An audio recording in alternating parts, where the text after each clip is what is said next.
Hello, my name is Marcus. I'm the compiler of a collection of therapy quotes entitled 1001 Windmills of the Mind, a collection of advanced self-help quotes taken from what's often called the psychodynamic or the psychoanalytic perspective, which long ago, as I understand, referred to by some, and perhaps many, as philosophical medicine and narrative medicine.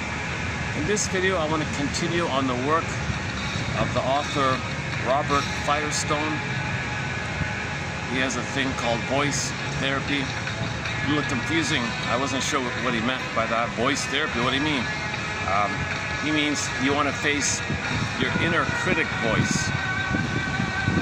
And it's therapeutic to recognize that your inner critic voice that you believe is your voice is actually something you internalized and made it yours early on. The problem with that is you're constantly criticizing yourself because there's no time in the unconscious, and there's a circuit there, and it's a deep existential conclusion, and it's related to your connection and your experience and your attachment. Human connections lead to neural connections. Interpersonal becomes interpsychic. So part of the psychic structure is this inner voice. So yesterday we went through this whole thing about we have the self system, like who you're meant to be, your real self, your true self, your ontological self, your sense of self, your vital self. So to the degree that mother loves the child, that real self, that self system develops. Now overlaid on it, it's a combination, it's called anti-self system. So it's comprised of the baby internalizing, making it part of him, the negative voices, the negative attitudes of the parents he picks up. That's a tie there. Plus his anger at the mother rebounds in, but it's a cry for love. But the anger is destructive because the LIVE in desperation, oral phase, it's an oral incorporation, but for whatever reason mother's not available. That has a quality of desperation and devouring. His oral phase, rage and oral rage like that, but blocked to himself. Now there's a monster attacking himself with those harsh inner critic. So he cannot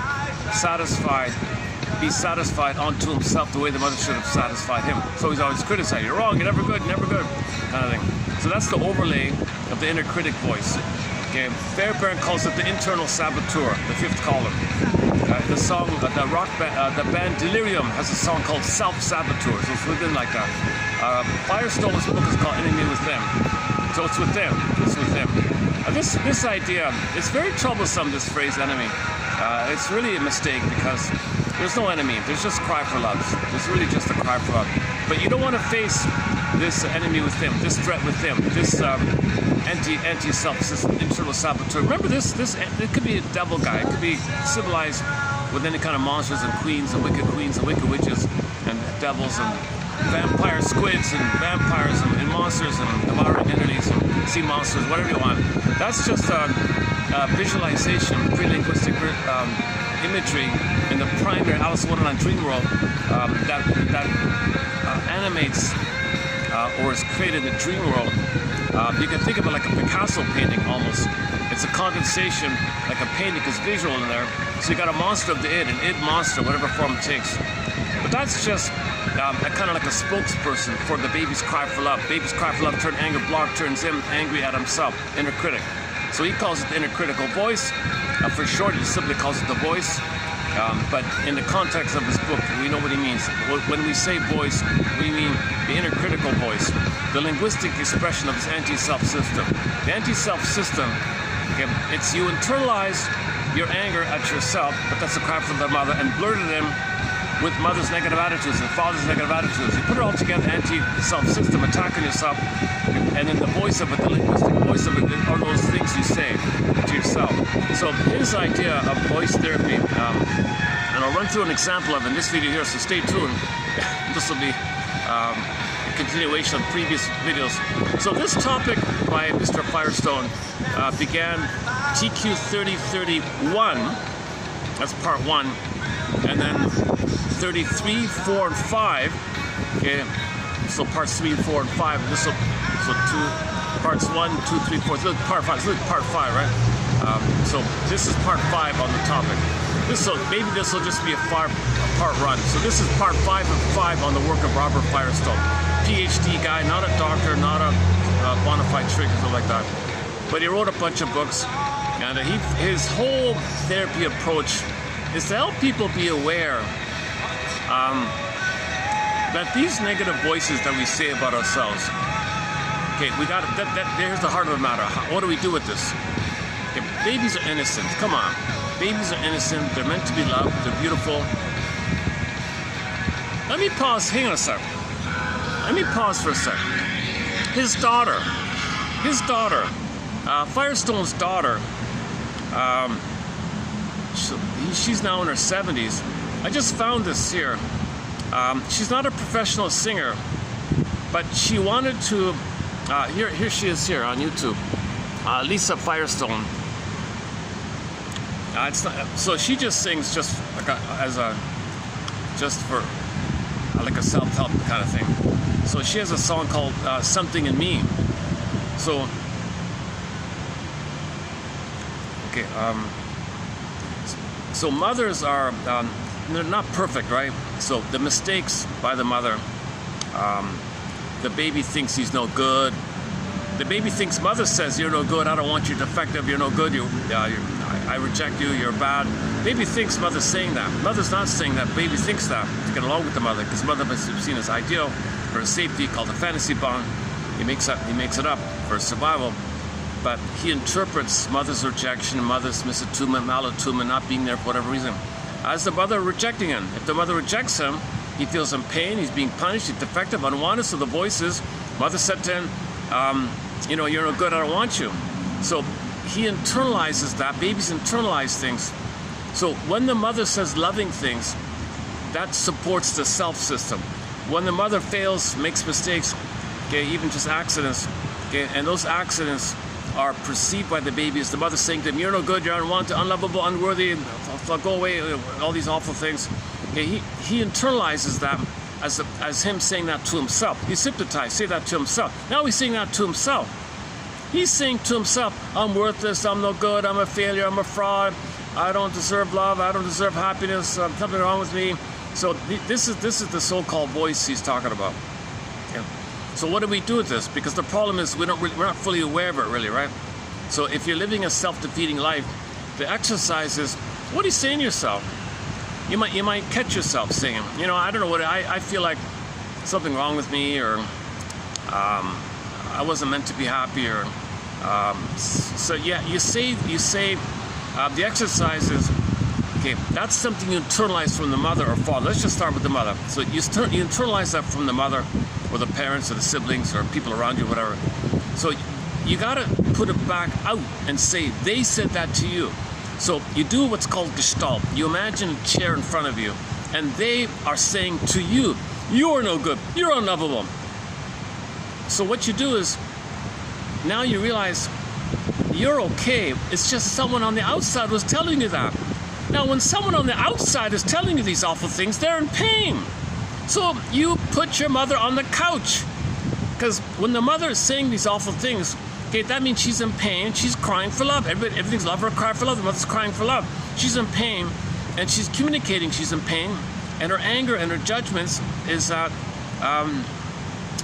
she is expressing her anger that she wants her mother's love. So you got to put your mother on the couch, and those things she's saying belong to her. It's from her. Where did you learn it? So his self-help exercise was this guy, what's his name? Brad. They always use Brad for some reason. They pick on Brad all the time. A generic common name, I guess. So I'll read the example in a minute. So Brad was a businessman and all that, but he was afraid to be better than the father, because the father told him he's no good and all that. So later he said, so the Brad would say, I'm no good, I'm worthless. And so the counselor said, where did you learn this? Like, who taught you this? Who's telling you this? Well, that's what my father said. Oh, okay. So put it in those terms. So he's saying that to you. So use that voice. So he's saying you're no good. Oh, okay. So just change the I to the you. So he's saying you're no good, you're a failure, and all that. Okay, so that's from him, right? So that's the huge first step to stop criticizing yourself. Just realize that someone else criticized you, but someone else criticizing you, they were in pain, crying for love. So you put them on the couch. Now, when you realize you're criticizing, what are the effects? What effects did blaming yourself have on you? How did that affect your life? How has your life been influenced by this belief like that? Oh my God, what the hell, right? So your life is affected by these this inner critical voice. So then that's the next part like that. So let me back up a sec. The daughter, so Robert Firestone just passed away a year and a half ago, 94 years old, he said. Here's his daughter in her 70s. And interesting, just 2 or 3 years ago, she put out a song with her friend here called Something in Me. The lyrics are as follows. So we want the positive voice, right? So a mother would say something like this. So she's trying to give people a song that you want to internalize, a loving voice, something to the effect of this here. So the mother says in the song, like a lullaby, like a children's lullaby, baby, I see how beautiful you are. I see how beautiful you are. And something in you knows that it's true, how beautiful you are. Like the snow can't hide the grandeur of the mountain, and the rain can't hide the color of the rose, there's a light in you that's shining through more than you'll ever know. Like the night can't hide the sparkle of the starlight, and the clouds can't hide the sun's warm golden glow, there's a light in you that's shining through more than you'll ever know. Something in me sees how beautiful you are, and something in you knows that it's true how beautiful you are. Yeah, so that's like a positive mirroring, right? This is like a maternal mirroring. I see you. Baby says, "See me beautiful." Another song called "See Me Beautiful" by another singer. "See me beautiful." Yes, I see you beautiful. So this is that'll make him feel safe. He's seen, he's accepted, he's held, he's contained. So this is a level of safety, of acceptance, that allows his budding beauty, his self-system to blossom. His beingness and his budding beauty, his emerging self will blossom in this warm atmosphere, this glowing atmosphere of mother's approval. So he's safe. The mother having this attitude is safe. So the self-system will be supportive. Now, whenever the mother's on the phone, let's say, and baby could be abandoned. I'm going to be abandoned here. Oh my God, I'm going to stress, cortisol. What the hell? So anger, crying. I'm on the phone, leave me alone. Angry, listen to me. SOS. No, don't worry. But baby doesn't understand time. He's going to perish. He calls it death anxiety. Coed calls it disintegration anxiety. Klein calls it persecutory anxiety. Masters calls it betterment depression or massive anxiety. Just an extremely frightening situation. Baby he could perish with no mother. Mother, I'm going to perish here. SOS, SOS. I'm on the phone, leave me alone. So during that time, his anger, which is cry for love, turns in on himself, crying to himself to be his own mother. He can't do it. Tracking him, come on, mother, but he can't be his own mother. Come on, mother, criticizing. Come on. But the baby's not his own mother. Plus, that anger is fused in with the messages he thinks the mother's saying, "You're no good, I reject you, you're unwanted," and I'm angry at yourself. So there's a harsh inner critic. So it ends up with the harsh inner critic. This is called the anti-self system. This is an anti-self system. It's not a separate, distinct thing that's organic or something. It just turns over on it, or like overlays on it, right? So now you got these two things like that. So that's the famous wolf exercise by indigenous people, the one you feed. Go to yesterday's video about the wolf you feed. That was a good video done right here, yeah. Can you believe it? No views.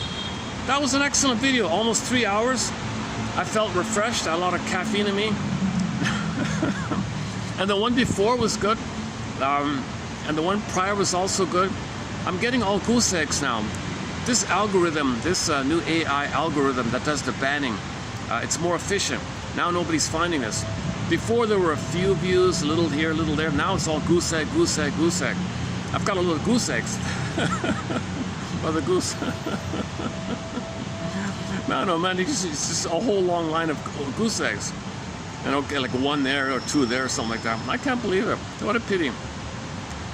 One guy calls it that psychoanalysis is a book burning, that people who plunder the planet are burning this kind of information. Oh, they'll distract you with New Age thinking and, you know, self-help, or people who look silly they'll promote, or if somebody is analytic, as long as he's disturbed, they'll include it and they'll leave him alone or something.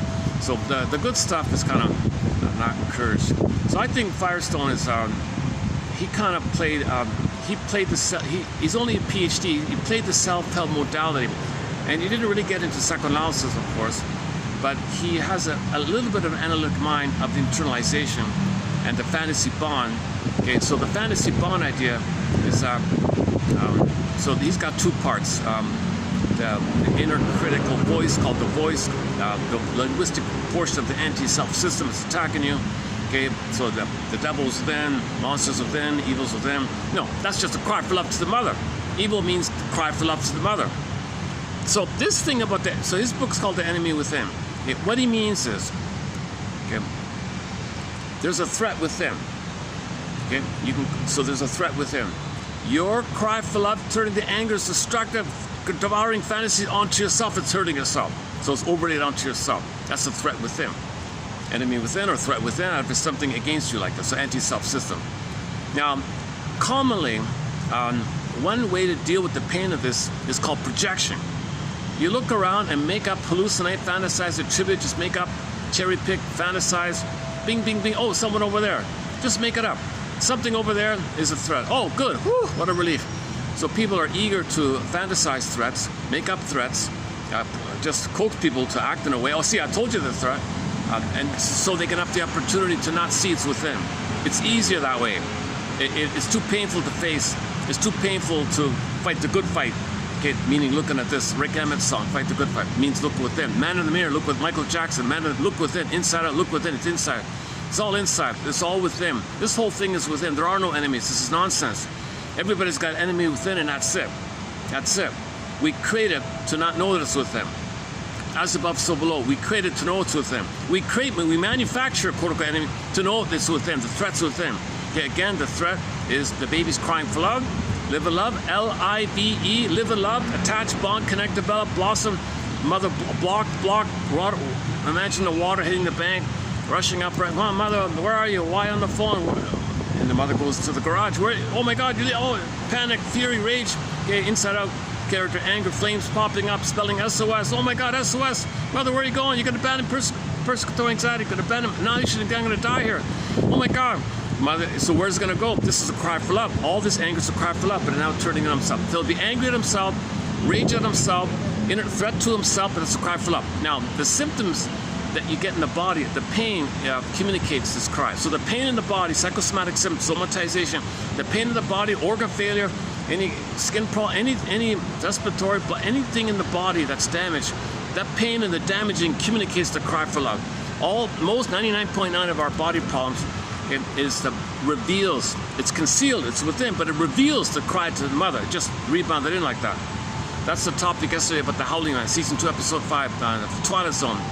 Okay, so I won't redo it here. Go to your man, oh man, go please. Can I refer to yesterday's video about the Howling Man? And it's in the first 5 minutes. I went through the Howling Man story. I thought that was the briefest, most concise presentation I've been able to come across myself like that. Okay. I'm in a public place, so if you see me distracted sometimes, it's because people are just passing by like that. Okay. So that's I want to maybe emphasize. I think that's why he named the book like that. We don't want to use that word enemy, but like the Pogo cartoon, it's within. Okay. That famous book, the melancholy book from 1600 something, he said it there. It's within. It's all within like that. Okay, I played Delirium song Self-Saboteur. The line in there is, can't you see, you are your own worst, okay, bite, the threats within. So now, because we're in the plunder mode, part of how the plundering works is when you identify a place that you want to pillage and plunder, you tell the people that they're a threat. Oh, bing, bing, bing. So that's kind of fits into the plunder system. Now, why are we plundering? Separate topic. 10,000 years ago, okay, we accidentally traumatized ourselves and that's opened the door to a 50-hour topic. But we're in the plundering mode, and during these plundering centuries, all we say is, oh, they're a threat, okay. And people go along with this side because it's a relief. It's a relief to find, to see your internal threat outside. It's called externalization. It's called projection. Projection is a thing we do in the mind to make us unaware of the pain within. If you don't want to face something with him, you don't want to believe it's with him, you don't want to know mother hurt you, you don't want to know that you feel shame and bad and angry, unacceptable, all this stuff. Okay, you don't want to know that you're a threat to yourself, that you're attacking yourself. You see someone else is a threat to you. Oh, really? Oh, I see. So it's called projection. Okay, sidebar here. Projection is the means of bringing repressed material to consciousness.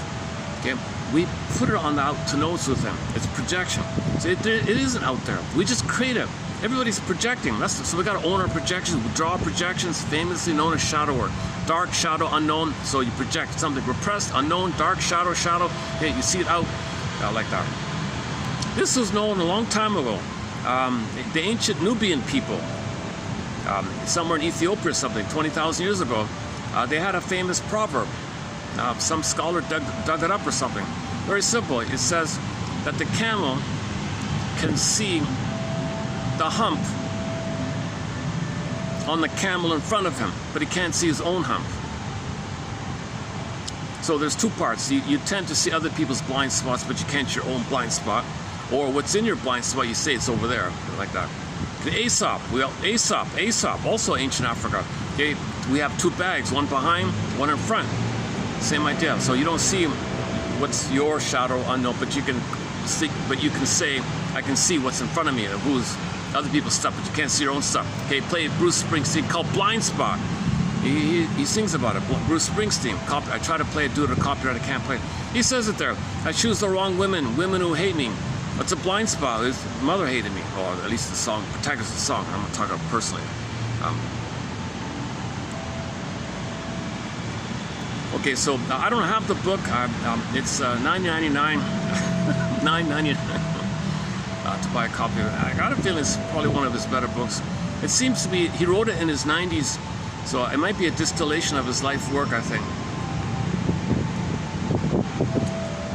Okay, back to so to the degree that the mother says loving voices, that'll support the self system. Okay. When the mother's on the phone, the baby interprets linguistically later on his mother saying, I don't want you, you're no good, don't bother me, you're a bother to me, you're useless, you're interrupting me, you're a trouble to me. Then he says, oh, I'm a trouble, I'm no good, he says to himself. So this whole model of this guy and his family like that, it's just to spell it out. It's just to open it up. It's just to make it clear. And there can be a relief like that. And I think that's just step one. Where you go afterwards, okay, that's a different topic. But at first, focus on this basic thing, to exercise and say that all these negative things you're saying about yourself, see if you can think about how that's a voice of somebody else saying that to you.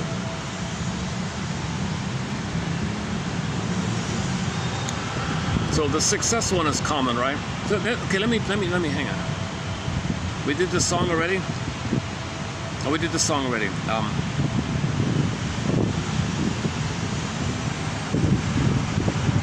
Let me play the.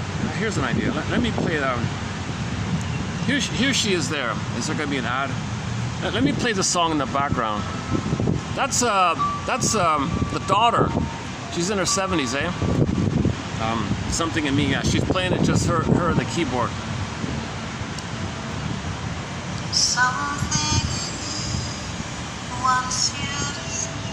Something in me wants you to see how beautiful you are. Something in you knows that it's true, how beautiful you are. Like the snow can't hide the grandeur of the mountain, and the rain can't hide the color of the rose. There's a load. Oh. The grandeur of the mountain, and the rain can't hide the color of the rose. There's a load. Okay, so the mother's saying, Like the snow can't hide the grandeur of the mountain, and the rain can't hide the color of the rose. There's a light in you that's shining through more than you'll ever know. Like the night can't hide the sparkle of the starlight, and the clouds can't hide the sun's warm golden glow. There's a light in you that's shining through more than you'll ever know. Okay, that's going to support that's going to support the self system, right? Now, the more of that there is, the greater the chance the emerging self, the budding beauty, the ontological self, sense of gifts, capacity, real self will be there. He'll be embodied, he'll be ensouled, he'll have what's called differentiation. He needs that positive words like this to differentiate from the mother. He needs the safety to differentiate. When you differentiate, you have an identity. Real self, vital self, core self, and all the gifts like that. Okay. Now, if these positive words are not there, and you get painful words, okay, verbally, non-verbally, unconsciously, and the fusion that starts off is still there. You need to feel safe to differentiate. These words like this helps the child to feel safe, so he'll differentiate, be himself. If words like this are missing, lullabies like this are missing, okay, and there's pain there. The more pain there is, the more tight the fusion. He's stuck in the tarpon of a negative symbiosis, and he's got to believe it's good, even though it's hurting him. And the idea that it's good is called the fantasy bond. And then you get married with the fantasy, but you can't love, and this whole topic. Meanwhile, you're criticizing yourself like this. So let's, hang on. She's got some distracting images, but anyways, the song is called Something in Me. Only 200 views, 30 likes. The J. Gals Band.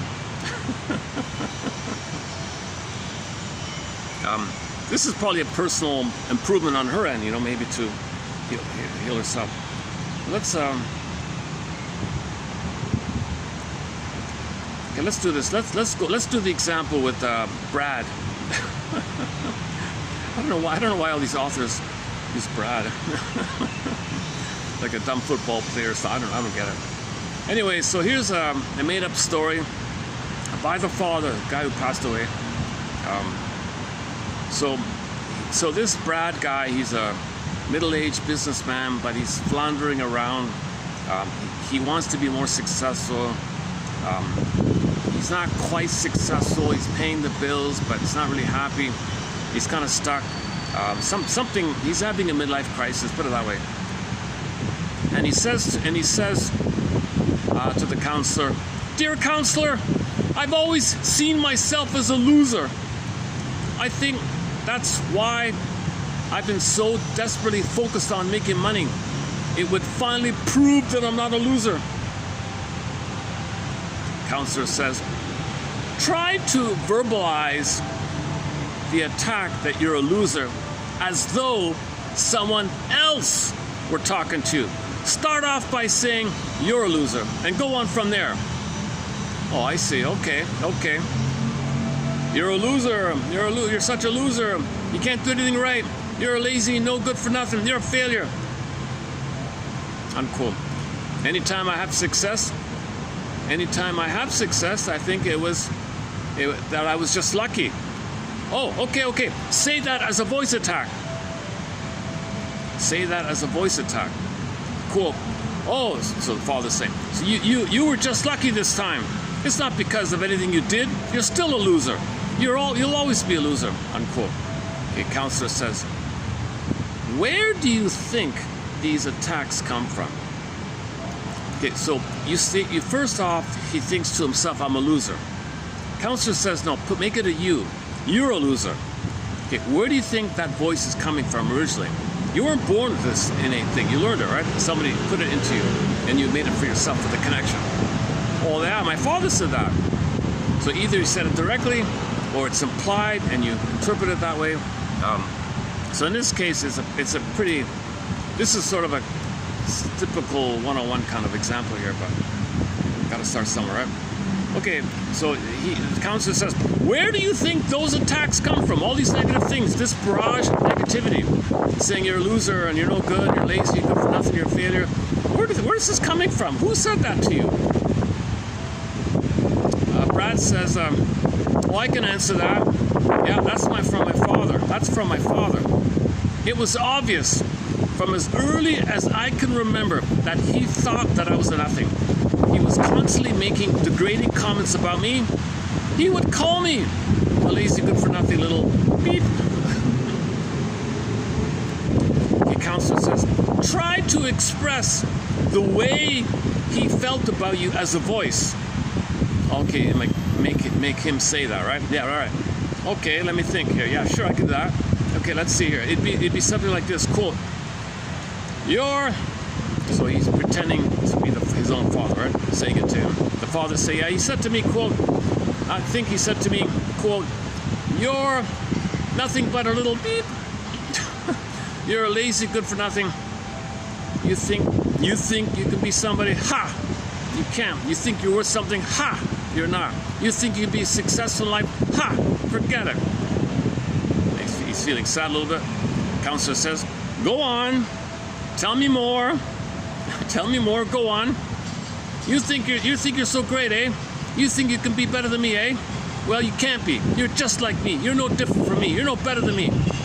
Unquote. Brad says, you know, my father thought of himself as a failure, and he thought that way about me. He saw me as worthless and a failure, just like him. Counselor said, he projected his doubts about himself and his own shortcomings onto you. Exactly. So the father projected everything about him, wanted to externalize it. He thought he could make himself feel better. Misery loves company, and not know what's within, and say the kid's a failure. To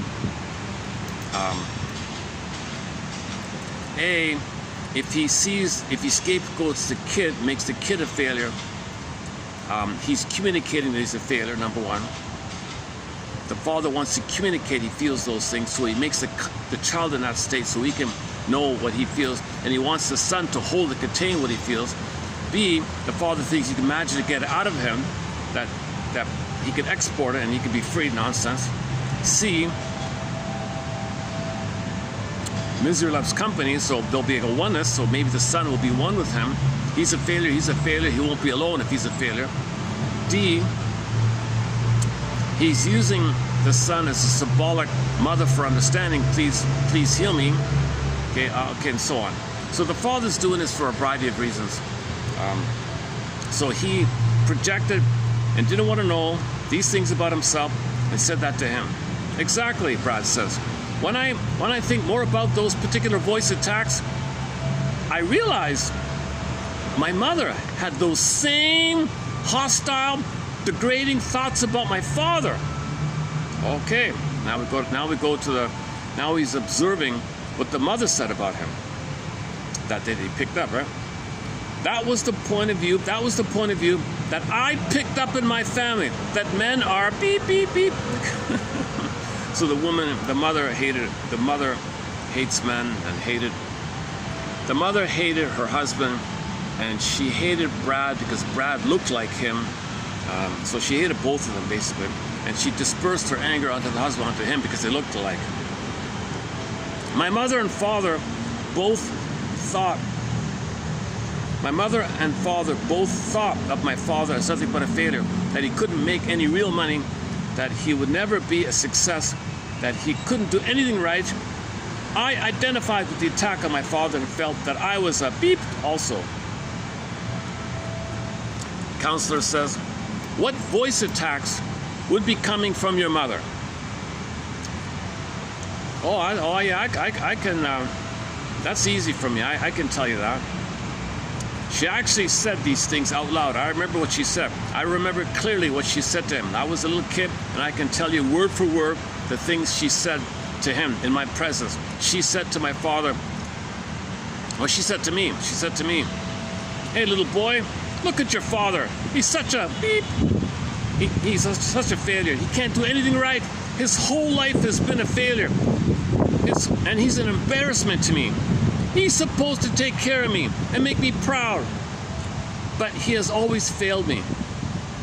You're better, Brad. You're better. You could be the one. You're the special one. You've got to succeed to make me proud. pause here for a sec. Okay, side comment. The lack of interpretation on the part of the clinician reduces transference reactions. Okay, so you're not trying to engage in traditional analytic therapy of recreating in the present the childhood thing. So it's a current present self-help approach, right? So there's no problem with using the therapist as one of your parents. So you're kind of equal in this sense, right? This establishes a feeling of equality between client and clinician, and tends to place the responsibility on the client to work through the material that has been uncovered. Okay, so he's facing it himself. He's facing his voice. Okay, he's got to externalize it, realize the voice came from outside. This is his work. Brad's doing all this stuff. The therapist is just guiding him. So it's not about fighting with the therapist as if it's the parent of the past, right? Called transfer. Okay, back to Brad here. I'm beginning to see that when I became more successful, at a certain point, I started to become more like him. This is clear to me. This is especially apparent in the financial problems I started having. I never had those kind of problems before. So when he was a junior, it was okay. But when he tried to step up one level up the ladder rung or whatever, all the problems, right? Because he's starting to beat the father, and the father said, "You're no good."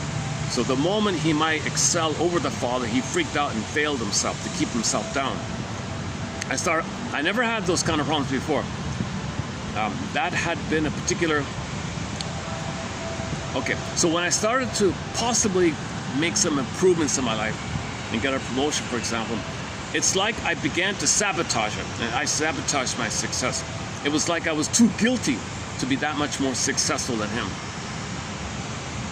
Okay, the therapist says here, Brad recognized that surpassing his father in the business world had symbolized separating from him. Okay, so the father is creating a trauma bond, and if the son's more successful, okay, the message is he's betraying the father, abandoning the father, not loyal to the father. The father wants him to be a failure so he can feel better about himself. The father's scapegoating him so he can feel better about himself, like that. And so if he is more successful, that means he's going to lose the connection.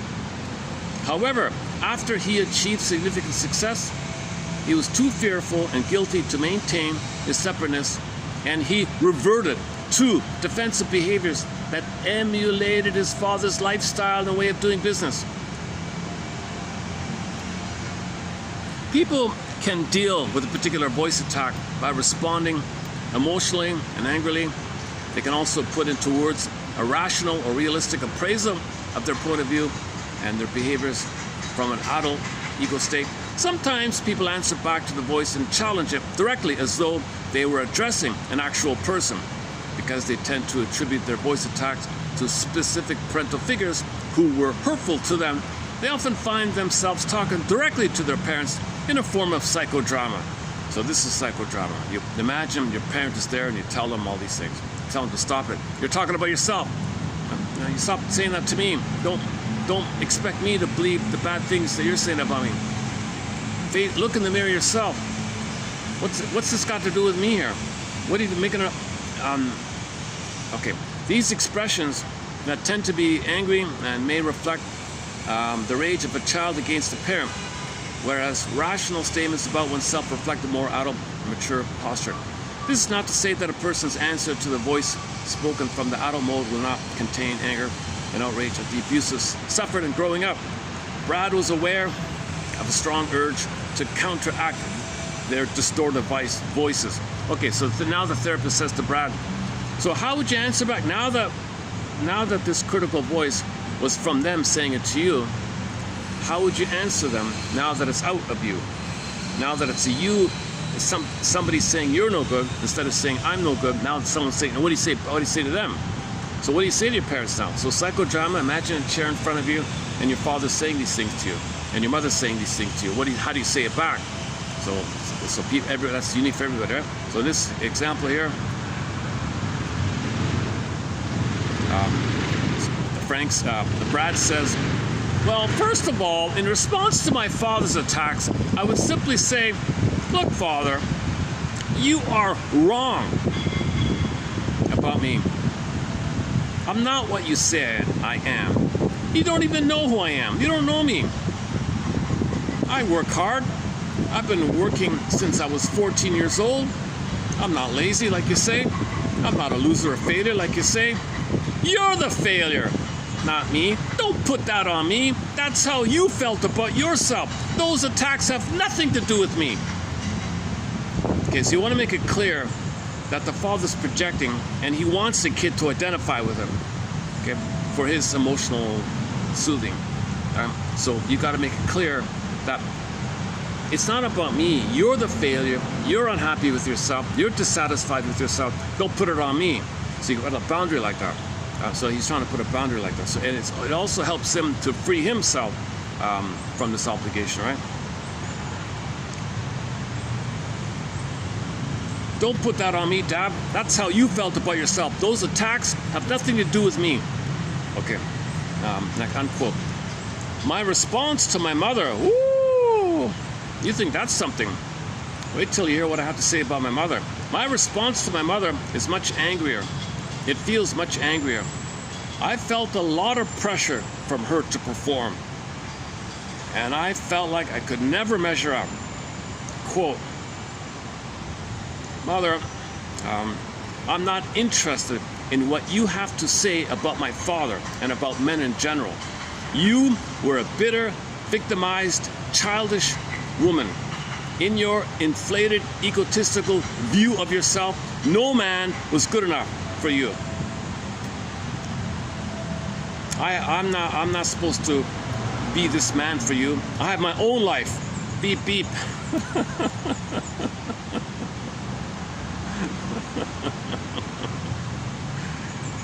I left it in there because in grief work, there are moments, there needs to be moments of anger, where anger is a part of the grief work. It's a natural response to cry for love. So when Brad is angry, he's saying, I want your love. You're hurting me, and using me to comfort you. I'm enraged by this. So the ultimate verbal expression are these expletives. So expletives is the fury and the rage for mother's love. I mean, that's the strongest vocabulary we have on the planet, right? These kind of words. Okay, that's it. Oh, that's it. Due to space limitations, I just left it there. It goes on. If you want to read the whole story, Brad's whole story.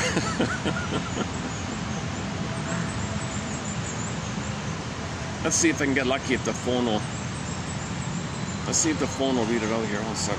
Let's see how it sounds on the phone readout. I've always seen myself as a loser. I think that's why I've been so desperately focused on making money. It would finally prove that I'm not a loser. Oh, come on, read. Try to verbalize the attack that you're a loser as though someone else were talking to you. Start off by saying, you're a loser, and go on from there.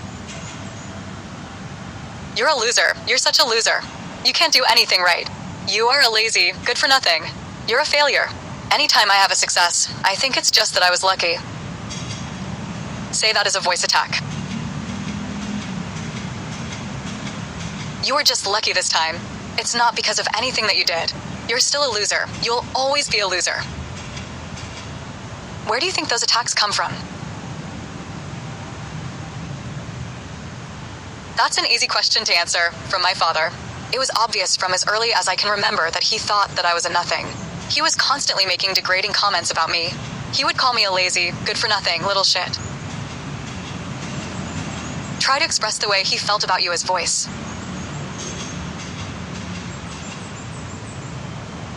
Okay, let's see. It would be like, you are nothing but a little shit. You are a lazy good-for-nothing. You think you can be somebody? Well, you can't. You think you are worth something? Well, you're not. You think you can be a success in life? Forget it. Keep going.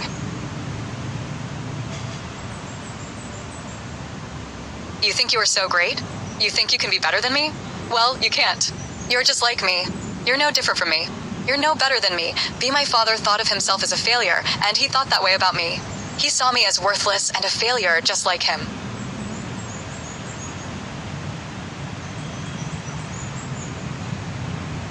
He projected his doubts about himself and his own shortcomings onto you. Exactly. When I think more about those particular voice attacks, I realize that my mother had those same hostile, degrading thoughts about my father. That was the point of view that I picked up in my family. That men are fuck-ups.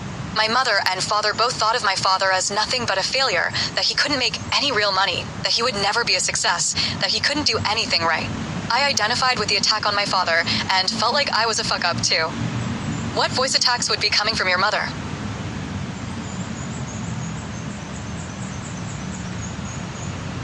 Those are easy. She actually said those out loud. Look at your father. He is such a failure. He can't do anything right. His whole life he has been a failure and an embarrassment to me. He's supposed to take care of me and make me proud.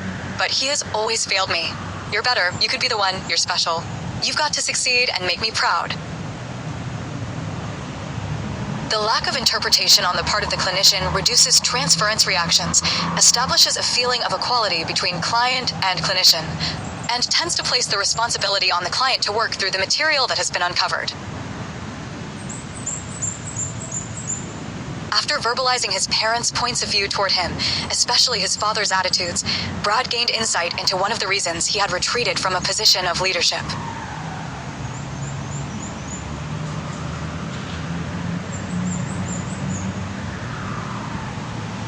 You know, I'm beginning to see that when I became more successful at a certain point, I started to become more like him. This is so clear to me now. This is especially apparent in the financial problems I started having. I never had those kinds of problems before. That had been a particularly easy area for me. It's like I began to sabotage my success. It was like I was too guilty to be that much more successful than him. Brad recognized that surpassing his father in the business world had symbolized separating from him. However, after he achieved significant success, he was too fearful and guilty to maintain his separateness, and he reverted to defensive behaviors that emulated his father's lifestyle and way of doing business. People can deal with a particular voice attack by responding emotionally and angrily. They can also put into words a rational or realistic appraisal of their point of view and their behaviors from an adult ego state. Sometimes people answer back to the voice and challenge it directly as though they were addressing an actual person. Because they tend to attribute their voice attacks to specific parental figures who are hurtful to them, they often find themselves talking directly to their parents in a form of psychodrama. Firestone, 1988. These expressions tend to be intensely angry and may reflect the reactive rage of a child against a parent, whereas rational statements about oneself reflect a more adult or mature posture. This is not to say that a person's answer to the voice spoken from the adult mode will not contain strong anger and outrage at the abuses suffered in growing up. Brad was aware of a strong urge to contradict their distorted views. How would you answer back?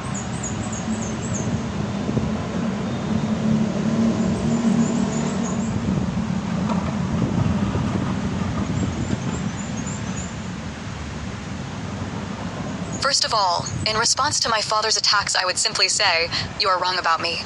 I'm not what you say I am. You don't even know me. I am hardworking. I have been working since I was 14 years old. I am certainly not lazy. And I am not a failure or a loser. You are the failure, not me. Don't put that on me. That's how you felt about yourself. Those attacks have nothing to do with me." My response to my mother feels angrier. I felt a lot of pressure from her to perform, and I felt like I could never measure up. I'm not interested in what you have to say about my father or about men in general. You are a bitter, victimized, childish woman. In your inflated, egotistical view of yourself, no man was good enough for you. I'm not here for you. I have my own life. Fuck you. R and L Firestone and J Catlett TQ. That's the first. I think that's the first time in 6 years we've come across the. I've used that word here. I usually say beep or. Let's try it with the male voice, and let's see if it works with the male voice, and that way I'll have a chance to move my chair around. Let these people do their thing here. Hold a second.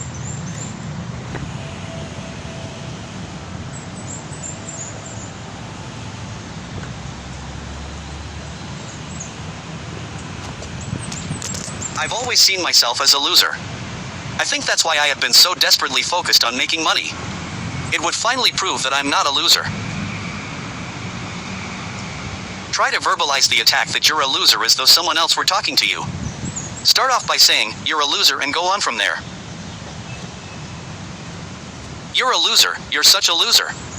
You can't do anything right. You are a lazy, good-for-nothing. You're a failure. Anytime I have a success, I think it's just that I was lucky. Say that as a voice attack. You were just lucky this time. It's not because of anything that you did. You're still a loser. You'll always be a loser. Where do you think those attacks come from? That's an easy question to answer. From my father. It was obvious from as early as I can remember that he thought that I was a nothing. He was constantly making degrading comments about me. He would call me a lazy, good-for-nothing, little shit. Try to express the way he felt about you as voice. Okay, let's see. It would be like, you are nothing but a little shit. You are a lazy good-for-nothing. You think you can be somebody? Well, you can't. You think you are worth something? Well, you're not. You think you can be a success in life? Forget it. Keep going. You think you are so great? You think you can be better than me? Well, you can't. You're just like me. You're no different from me. You're no better than me. My father thought of himself as a failure, and he thought that way about me. He saw me as worthless and a failure just like him. He projected his doubts about himself and his own shortcomings onto you. Exactly. When I think more about those particular voice attacks, I realize that my mother had those same hostile, degrading thoughts about my father. That was the point of view that I picked up in my family, that men are fuck-ups. My mother and father both thought of my father as nothing but a failure, that he couldn't make any real money, that he would never be a success, that he couldn't do anything right. I identified with the attack on my father, and felt like I was a fuck-up, too. What voice attacks would be coming from your mother? Those are easy. She actually said those out loud. Look at your father. He is such a failure. He can't do anything right. His whole life he has been a failure and an embarrassment to me. He's supposed to take care of me and make me proud. But he has always failed me. You're better, you could be the one, you're special. You've got to succeed and make me proud. The lack of interpretation on the part of the clinician reduces transference reactions, establishes a feeling of equality between client and clinician, and tends to place the responsibility on the client to work through the material that has been uncovered. After verbalizing his parents' points of view toward him, especially his father's attitudes, Brad gained insight into one of the reasons he had retreated from a position of leadership. You know, I'm beginning to see that when I became more successful, at a certain point, I started to become more like him. This is so clear to me now. This is especially apparent in the financial problems I started having. I never had those kinds of problems before, that had been a particularly easy area for me. It's like I began to sabotage my success. It was like I was too guilty to be that much more successful than him. Brad recognized that surpassing his father in the business world had symbolized separating from him. However, after he achieved significant success, he was too fearful and guilty to maintain his separateness, and he reverted to defensive behaviors that emulated his father's lifestyle and way of doing business. People can deal with a particular voice attack by responding emotionally and angrily. They can also put into words a rational or realistic appraisal of their point of view and their behaviors from an adult ego state. Sometimes people answer back to the voice and challenge it directly as though they were addressing an actual person. Because they tend to attribute their voice attacks to specific parental figures who were hurtful to them, they often find themselves talking directly to their parents in a form of psychodrama. Firestone, 1988. These expressions tend to be intensely angry and may reflect the reactive rage of a child against a parent, whereas rational statements about oneself reflect a more adult or mature posture.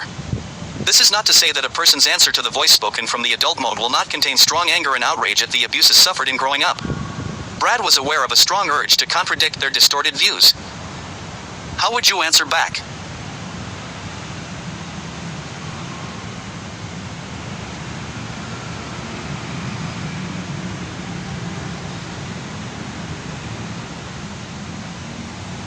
First of all, in response to my father's attacks, I would simply say, "You are wrong about me. I'm not what you say I am. You don't even know me. I am hardworking. I have been working since I was 14 years old. I am certainly not lazy. And I am not a failure or a loser. You are the failure, not me. Don't put that on me. That's how you felt about yourself. Those attacks have nothing to do with me." My response to my mother feels angrier. I felt a lot of pressure from her to perform, and I felt like I could never measure up. I'm not interested in what you have to say about my father or about men in general. You were a bitter, victimized, childish woman. In your inflated, egotistical view of yourself, no man was good enough for you. I'm not here for you. I have my own life. Fuck you.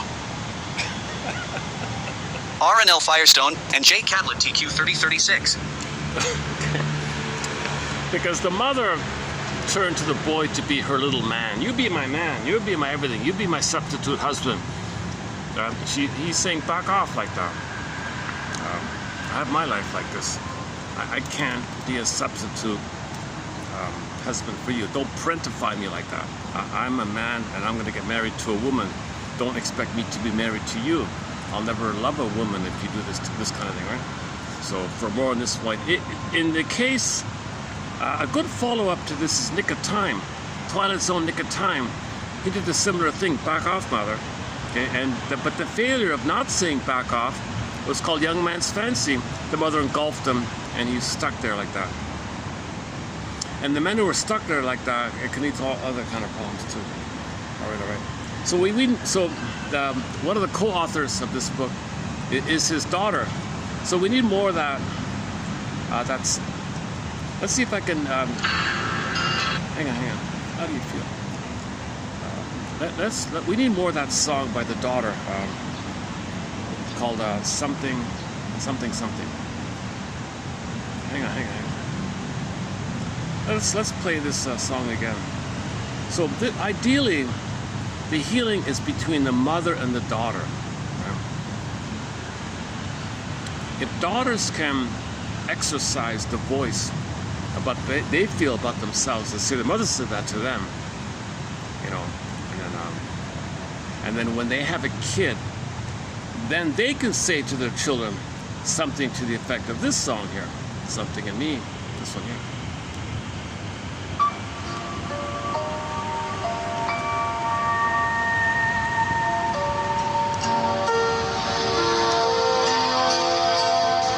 Something in me wants you to see how beautiful you are.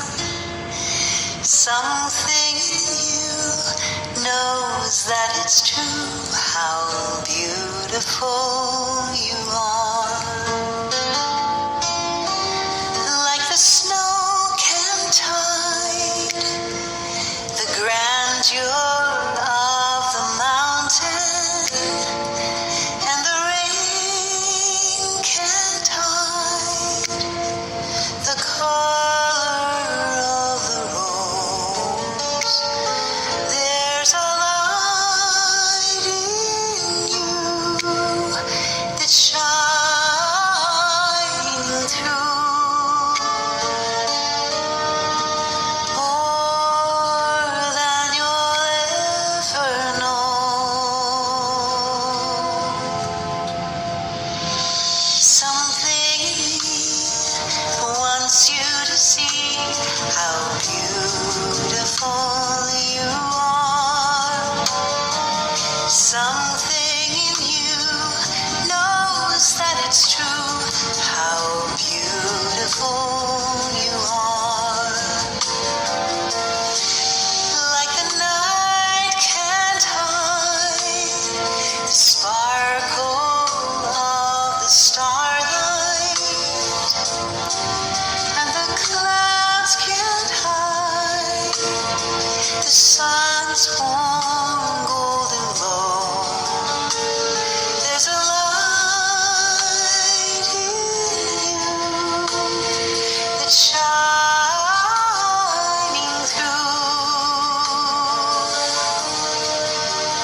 more than you'll ever know. Something wants you to see how beautiful you are. Something in you knows that it's true how beautiful you are.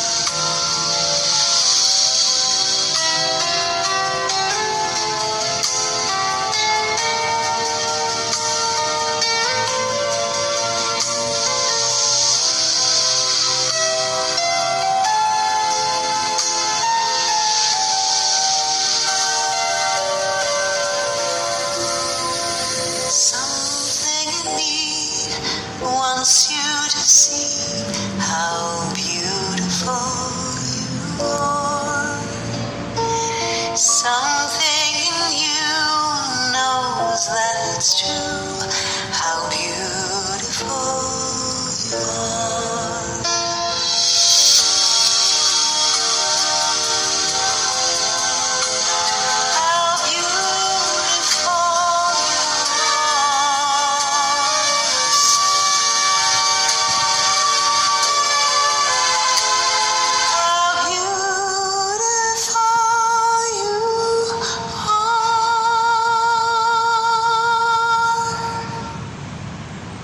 good follow-up to the song would be the two songs. One called See Me Beautiful, sung by another self-help author, a Rosenberg guy. See me beautiful, mother, see me beautiful, come on, come on. And then the other one, how could anyone tell you that you're anything other than beautiful? How could that be? How could anyone say that? How could any mother say that you're something other than beautiful? I don't get it. How could that happen?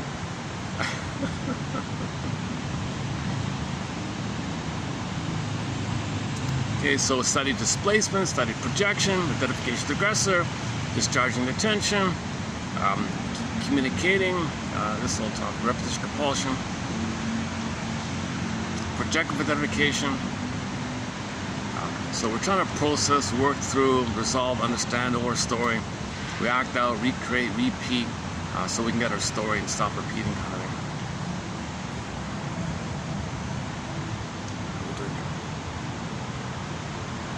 Okay, let's get some. Let's bring back some mystery here. some rock music here. One second. Mystery, where are you? Mystery.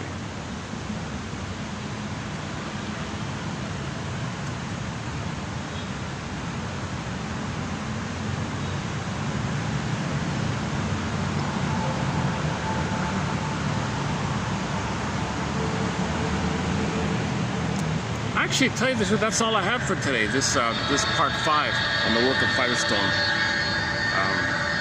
I just saw like 2 minutes of a clip of her, Lisa Firestone, being interviewed by somebody, and she said, name it to tame it. Like your amygdala has all the emotional memory, right? And so the idea is we want to have syntactic links, neural links from the mid-prefrontal cortex or your left brain to the right brain. We need links like that. And what can help make the link is name it to tame it. So if you're triggered, the right brain, emotional knowing, implicit is triggered. So when you're triggered, that's implicit knowing, procedure knowing, like riding a bike. You know it like that, right? You're triggered, no time, pain, angry, cry, something to remind you. Okay, so you're triggered. Well, name it to tame it. So at the very least, build your feeling vocabulary, and that'll tame it. Why? Because the feeling vocabulary is something you create from the cortex side, mid-prefrontal cortex, keeps saying cortex, and that holds. It kind of like she calls it hugging. You're hugging your inner child. So the word will contain all the emotionality. So the emotionality is beta, like it's just chaotic, but the word is more prime and secondary mentation. That could hold and soothe and regulate, quote-unquote contain, rather than the fear being dispersed. You can contain it with the word, so it's tamed like that. So you want to name it to tame it. And so the naming of the word, I feel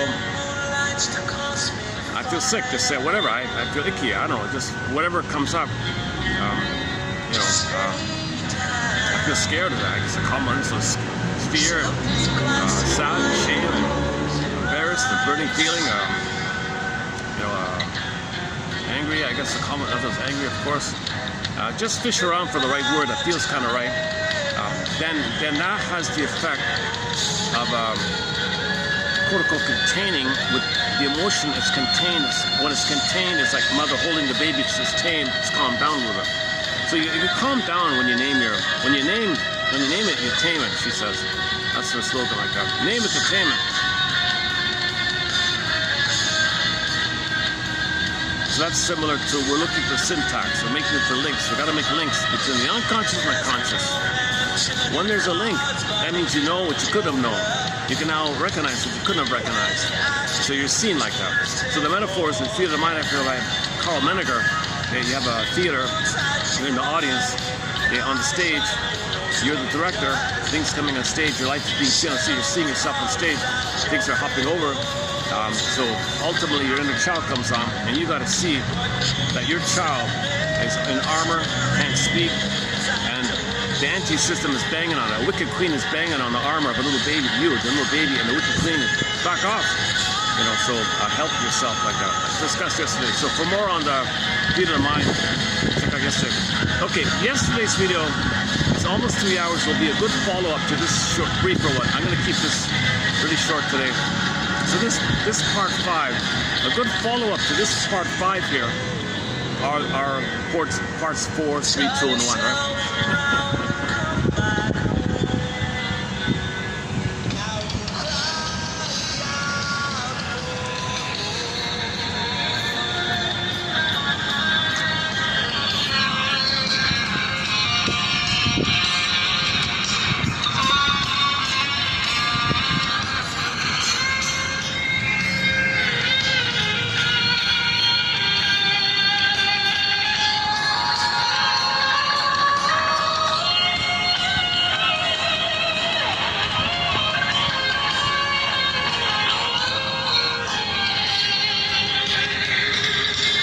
So in part 4,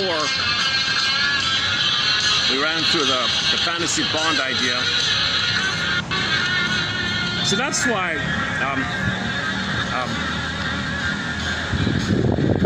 it's called the illusion of fusion. The baby survives by fantasizing a blissful union. And that blissful union you carry it, but it's hurtful because it's infantile and you're still hoping to get mother's love in the past by treating people and things in the present as the hope for that symbolically. So symbolically, you're looking for symbolic mother. It's going to disappoint again, and you're clinging to symbolic. That's the armor idea. And you're in the past, living in the past. So you're not really living in the present. Your present consists of repeated daily relivings of the past. Relivings of the past. So in the past 4 videos, we did the story of Eric and Gretchen. So Gretchen had a mean father. She grew up. Sure enough, would only look for a man. Okay.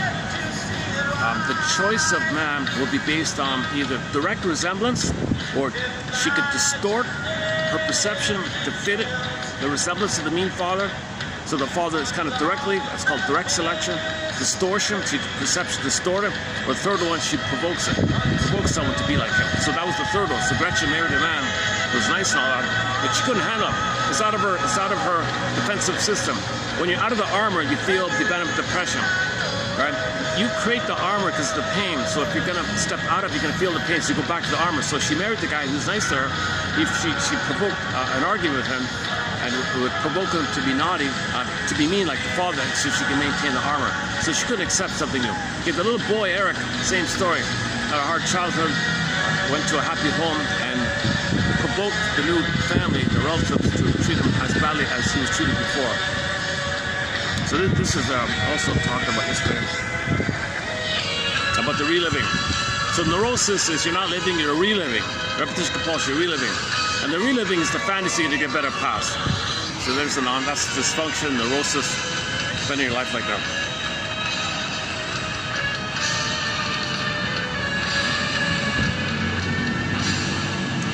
Okay, and the one romantic example was, related to it was the girl, the girl had a boyfriend or something, and they had a nice evening together, and the moment she woke up, click. You mean they're bonding? You mean they're gonna, she's gonna trust him? She got extremely angry and cold and hated him and said, I never want to see you again. What did I do? What happened? I thought we were connecting here. But that's outside the armor. She couldn't do it. She freaked out, she panicked and attacked him. And that's offense for the shell. She's protecting her shell. And so she rejected him, go away like that. This kind of thing. And he jokingly said, was it something I said in my sleepers? So you have an armor called your defensive structure. Your structure is based on your budding self system, but it's being attacked by your anti-self system and those voices talked about. And you're fused with the fantasy one. It's got a little setup like that, a little armor setup. This armor setup can be symbolized, like on Halloween, somebody wearing all those armor things, like in the Middle Ages, the armor, the knight in those armors, very rigid, clanking, no warmth, cold, stealing, can't change, can't get out of it. He's stuck like that. So he's like the hermit crab. He fell out, he kept marching and marching. Doesn't realize childhood is over. He's marching and marching. Route 66. Oh, hang on a sec. Maybe I can dig that up. Yesterday I mentioned that one, yeah. Okay, anyways, look up Route 66 in our collection here. The first quote there about the hermit crab. A good episode.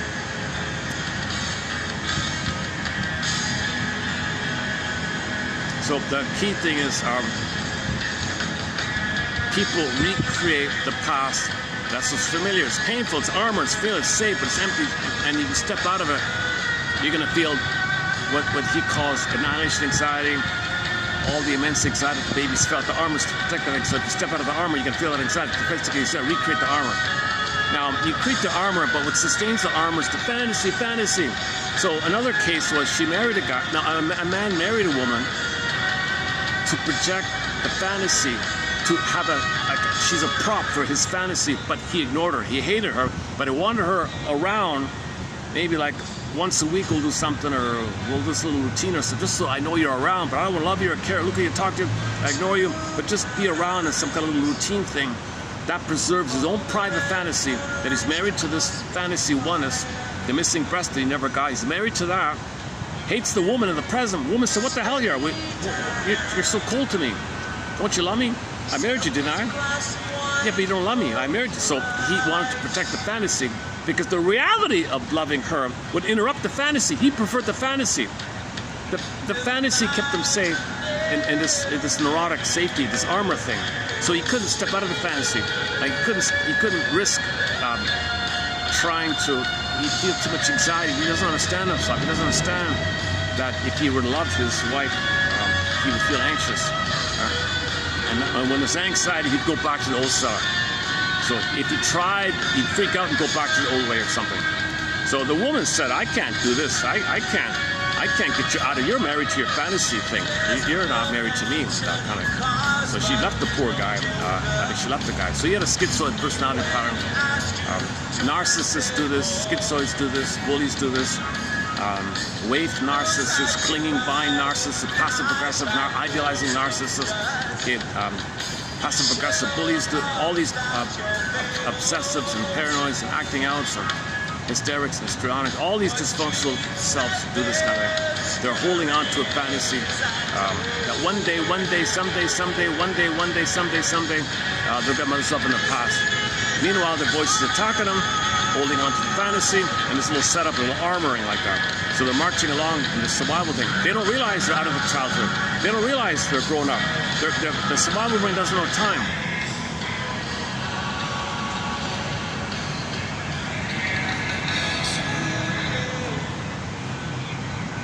What else did we do? Let's see. Anything that threatens to disturb an individual's solution to the conflict between self-gratification and the active pursuit of real goals, i.e. any event that disturbs the psychological equilibrium, arouses considerable fear. The rise in anxiety results in these reactions. And then people are confused. Why are you acting like this, right? Oh, the voice here. Okay, the voice refers to a systematized, integrated pattern of thoughts and attitudes antithetical to the self and hostile towards others. That is the basis of an individual's maladaptive behavior. The source of destructive voices are related to a projection. Okay, the source of this negative voice, number one, your parents projected their disowned traits onto you. They wanted you to identify and make yours something about them they didn't like. Like the father felt a failure, Brad, you're a failure. Okay, so that's part of how he got that voice, that he's a failure. And he's going to make himself be a failure to preserve the title, loyal to the father, loyal to the system, loyal to the family. Because that's part of the family system. Being loyal to the father means he's also loyal to the mother. That means he's also loyal to the family system. So he's loyal, he keeps his parents together. So him being a failure keeps his parents together. Because the mother needed him. The mother wanted to discharge her anger at her husband on him, and wanted him to be a better version of him, and wanted the boy to save her and mother her like this. So this little system, the father's around being a failure, but it's an equilibrium in that system. It's an unhappy family, tension and stress like that. But it's all fantasy based. It's one version. Another version of this issue is. Another version of this issue is if the mother says, okay, I got the boy, get away, husband, I don't like you anyway, I got what I want, leave me, and he says, and the father says, fine, sacrifice, take him, leave me alone then. I give up on my son. Gobble him up, wife, you can have him. So he placates her angry wife. Placation, sacrifice the kid to the gobbling, hungry, love hunger, love starvation, emotional hunger. So love hunger is everything you need for your development. The mother didn't get it, turns to the child for that. The child is starving for the mother's love hunger. Father says, you're hungry, you're a voracious hunger. Here, sacrifice, take the boy. Mother gobbles him up. Poor boy's gobbled up. Father, protect me, save me. No, I already sacrificed you. I'm in the garage playing with my hobbies. Because one day, the boy snuck out under the mother's watchful eye. He snuck out to the garage. Father, I don't want her like this. Save me, save me. She's gobbling me up here. She's so hungry. She's so starved. She's so hungry and starved. Save me. Let me hang out with you. No, I already sacrificed. Leave me alone. Go away. Slam the door. No, let me help you with your thing in the garage here. No, get out of here. I already gave you up. Like I'm, because the father was so angry. The father was so angry. He wanted to placate her because that was the family system. That was the family system like that. So the boy. What kind of voice does the little boy in that case have? I'm referring to a book called When He's Married to Mom. So that boy became married to mom psychologically, Oedipus Complex. Yeah. It's a myth is metaphor for inner dynamics, not physically outside. So he thinks the mother is saying, you gotta save me. You're no good for who you are. You're only good if you save me. So it's very conditional. The pressure from the father is, I don't want you, go away, you're no good. And that's the system. That's the system. So he'll be a failure to keep these two together like that. So that's what so Brad is facing, that kind of thing. Where are we? So what do we say? Oh, okay, the source of destructive voices are related to A, the projection of negative parental traits onto the child. B, the child's imitation of maladaptive parental defenses. Okay, so he's going to learn how the parents deal with stress. He's going to internalize and do for himself the way his parents dealt with their problems. C, the incorporation of parents' aggression toward the child. The most malicious aspect of the voice appeared to be related to parental aggression incorporated by the child under traumatic conditions. Identification is aggressive. So why are parents so unable to be parents? Well, parents' defenses are threatened by their children. That is, the innocence of the child reminds them of past hurts and threats to reactivate the pain they suffered. So seeing the innocence of the child triggers their innocence, called an anniversary reaction. It reminded them of when they were innocent and they felt pain around. They see it trigger pain. Don't want to feel the pain. Crush their innocence to not see the innocence. So they're envious of it. Wreck the good. So the parents are going to wreck the goodness of the kid because that was happening to them. And they identified the aggressor. They were innocent. Mother crushed them. They identified the aggressor. Kid has innocence. Repeat onto the kid what happened to them. So that's a defense against the pain of feeling of being triggered by seeing the kid having innocence. Number 2. The child represents dependency burden which threatens the immature parents. Okay, so the parents are children themselves. They feel like it's a burden. I can't take care of you. No one took care of me. Number 3, the child's helplessness and vulnerability remind parents of their own weaknesses, fears, qualities that many parents find unacceptable in themselves. Yeah, you're letting me know that I'm incompetent. I hate this kid.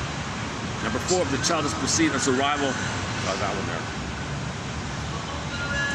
Yeah, this is the one by frenzy. I'm still working on this one. When the child internalizes stuff.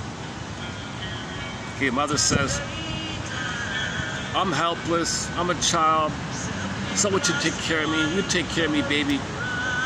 He'll internalize mother's unconscious disowned side. So the child will say, I'm helpless, someone should take care of me. If mother has the attitude in life that she's a helpless victim and someone should take care of her and she's entitled, that kid will think that about himself. And he'll say, yeah, I'm entitled, someone should take care of me. Where did he learn this voice?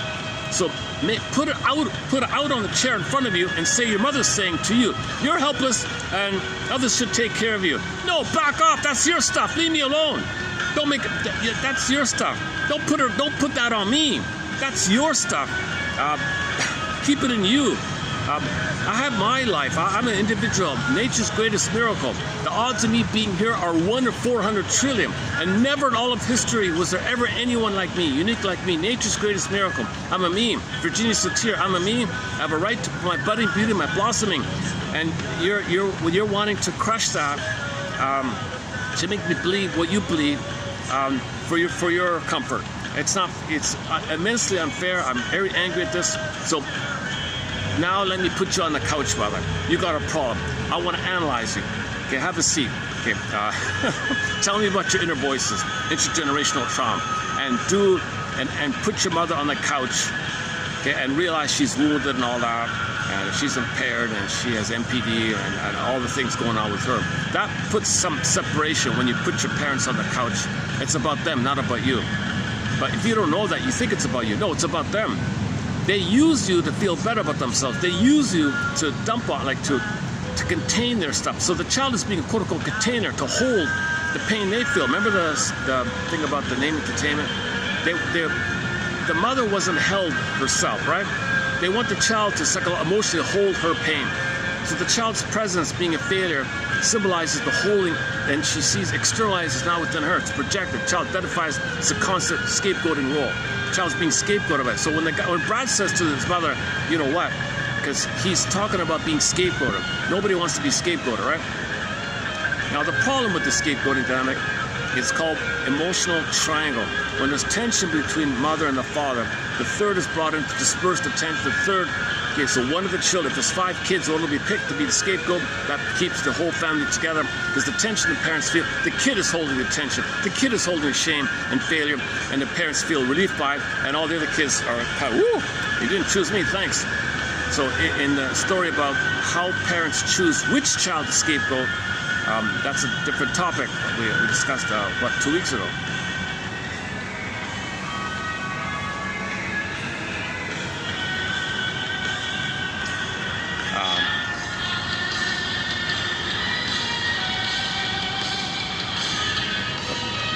Okay, that was yesterday's one, and 35, what was 34 again? 34, let's see. Okay, more about the fusion. So Helmut Kaiser has illusion of fusion called fantasy bond. You need to believe someone loves you. So you marry someone and have the fantasy that you're loved, but you don't love because you don't have your identity to love. So you're stuck in this. It's a little bit split like that.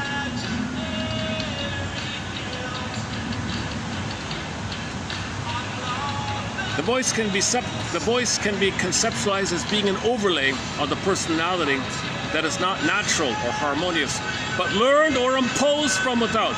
Fairbairn's concept of the anti-libidinal ego. Okay, this internal saboteur, anti-libidinal ego, like your regular ego for the self system, self-activation, real self-ego. But your anger, crying for love, enraged, demanding, entitled onto yourself, that has a mind called anti-libidinal ego. It's not really anti, it's just your life force turned into rage and entitlement. But when you put it on yourself, it's against yourself because you can't, so it feels like it's anti. It's just a cry for mother's love, but onto yourself it's anti. But really, it's a confusing term. It means you want mother's love. This anti stuff means I want mother's love, but she wasn't there. She put it on yourself, so it's anti yourself because you can't do something painful. If you feel pain by your anger at yourself, of course, it's kind of like anti yourself kind of idea. But I wish they had a better term for this because really, it's missing the spirit of the thing. The spirit of the thing is hate is a cry for love. Okay, go to Ian Study's book called The Origins of Love and Hate. Paul C. Holliger's book, What Babies Say Before They Can Talk. It's all spelled out there. It's not a separate thing like that.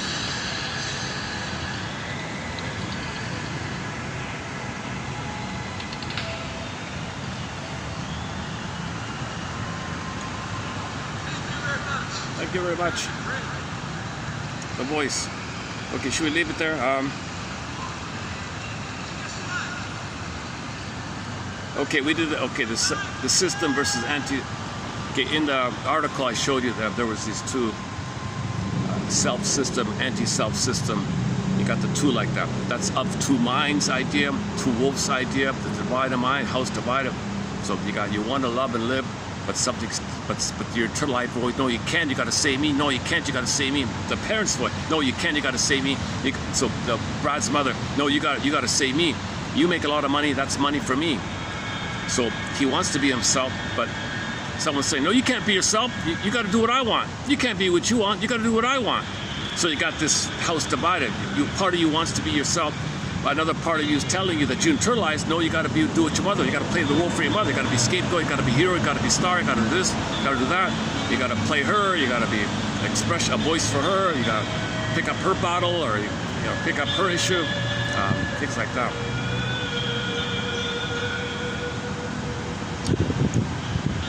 Oh, we got a breeze. Oh, just in time, huh? That was 34, right? What's 33 again? 33. Most people are largely aware of the extent to which they are reliving rather than living their lives. They fail to fully recognize how their lives are divided and negatively affected by what their critical inner voices tell them about themselves and the world in general. Indeed, many find it difficult to tolerate the kind of life they say they want because expanding their boundaries and finding love or warmth revive the pain and emptiness of past hurts. They find it difficult to differentiate from the familiar, albeit negative, image of themselves because to think of themselves otherwise rekindles all the pain. No, it's okay. I got rain. I can't get rain on my phone yet. Let me switch it. Is it just gonna be a sprinkle? Let me get my umbrella. Hold on a second.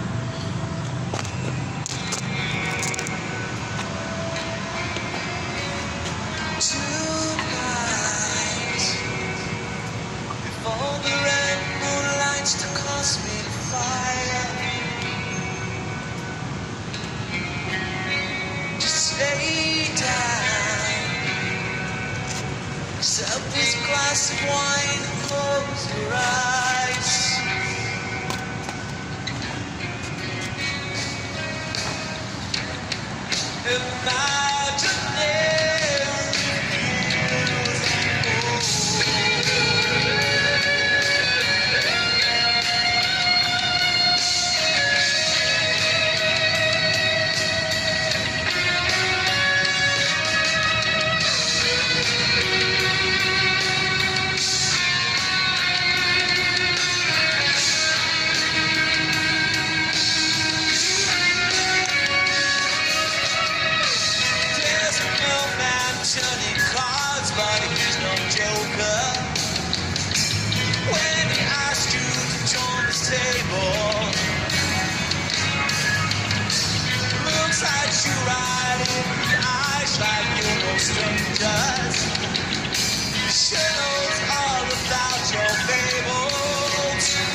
Still recording? Okay.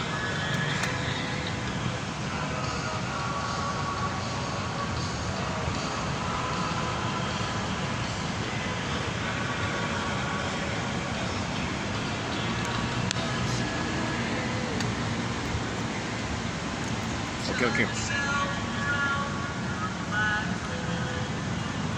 If they were to embrace their true feelings and experience them fully, they would have to recognize their own innocence and feel their vulnerability. They would become aware that they were hurt or rejected through no fault of their own.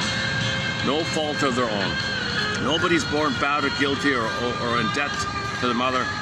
And this debt, this guilt, this debt, you see, this is reflected in the plunder system where people are in debt because they feel this due. So in German, debt and guilt, it's the same word, Schuld, apparently. So when the baby's in pain, he's being hurt. This pain means guilt. Oh yeah, Sander Frenzy. Oh yeah, here, I want to pick up on Sander Frenzy's idea about the internalization of the parents' guilt. Sometimes the parents hurt the kids, right? Now, I don't know if the parents feel guilty, but if they do, assuming one of them does, I don't know, the kid will feel guilty because they'll internalize the parents' guilt. It must be on some deep level. The mother must feel badly for doing this. The kid feels badly, he feels guilty. So he'll internalize mother's guilt and he'll feel guilty. He wasn't guilty. So he feels pain, thinks he's being punished. He feels unwanted if he's defective. That's another thing. But you add on to it this internalization of the parents' guilt.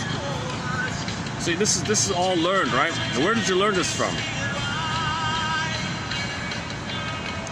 When I was a practicing psychotherapist in the 50s, 60s, and 70s. Oh, okay, hang on. Here, okay, let's jump down to this one here.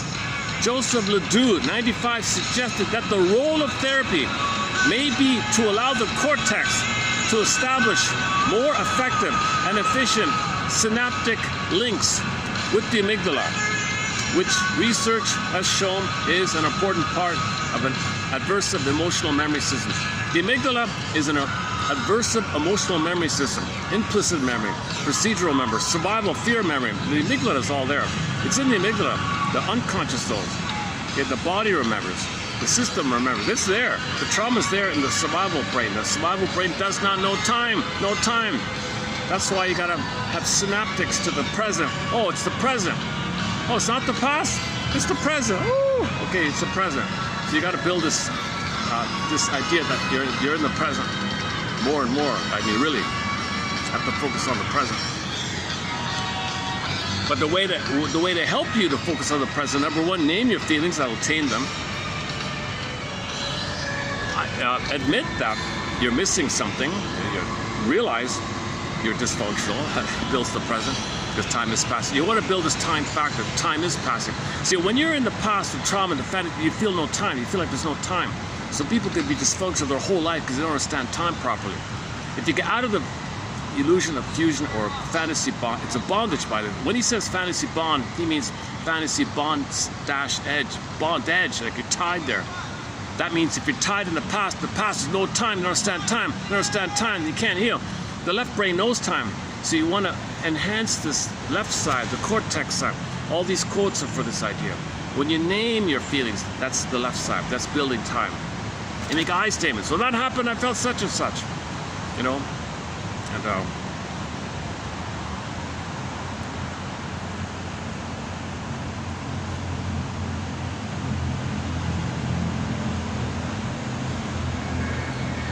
oh yeah, Firestone went on a bit of a rant about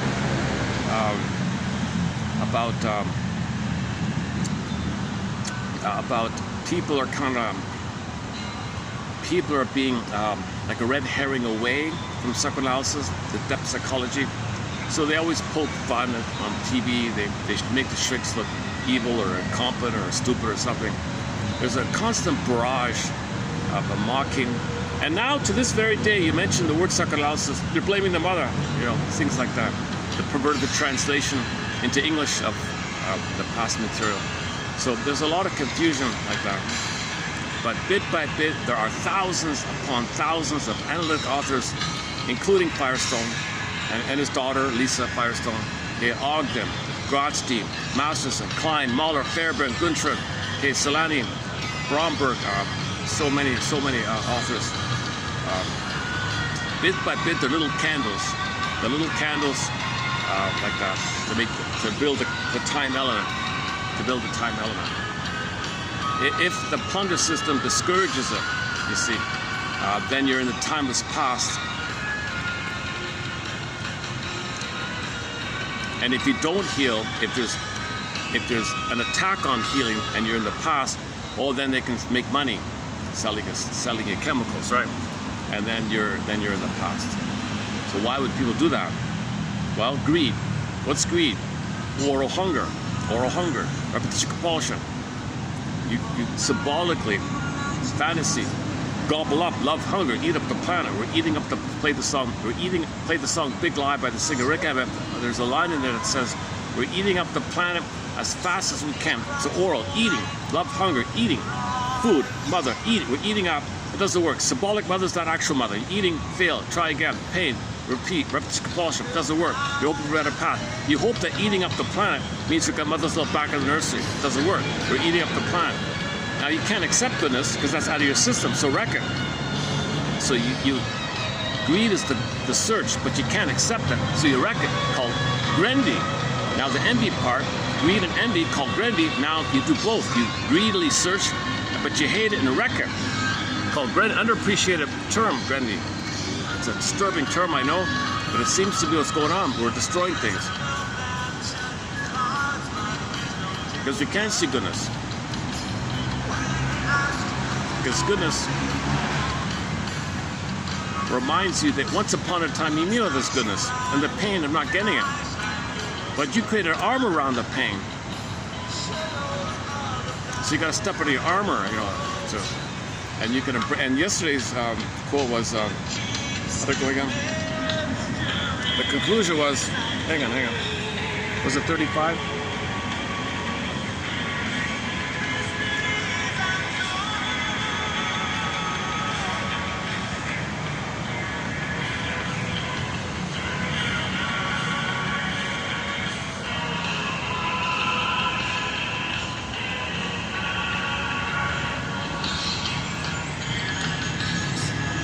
Oh yeah, yesterday I read out what AI had to say about their book.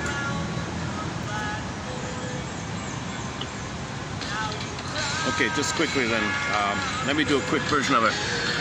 We may interpret Robert Firestone's book and his theory as a roadmap for dismantling the anti-self. The anti-self, what's that? The internalized, self-destructive parental figure that dictates a person's neuroses and limitations.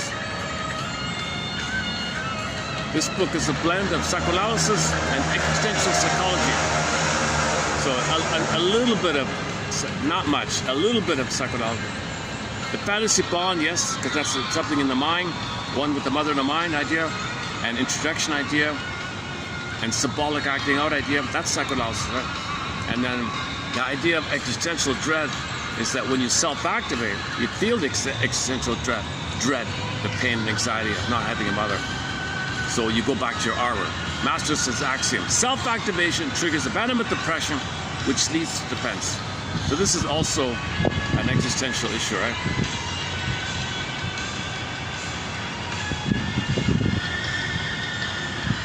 Okay, so first of all, we look at this, the being of two minds, the so-called psyche, split psyche, and how we project the anti on the out to feel better, to not know it's within, the projection idea. So the plunder system is big on this. They identify a place they want to plunder and pillage. Okay, people are, doesn't seem right to do that. Well, they're the threat. Oh, I don't have to face the threat within. Play the song, can't you see, can't you see, can't you see the threats within? It's within, the Pogo cartoon, it's within.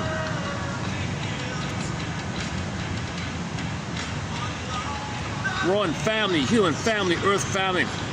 Maybe, here's a thought. Let me turn off the music. Let me experiment with something. Okay, what I'm gonna say now is just an experiment.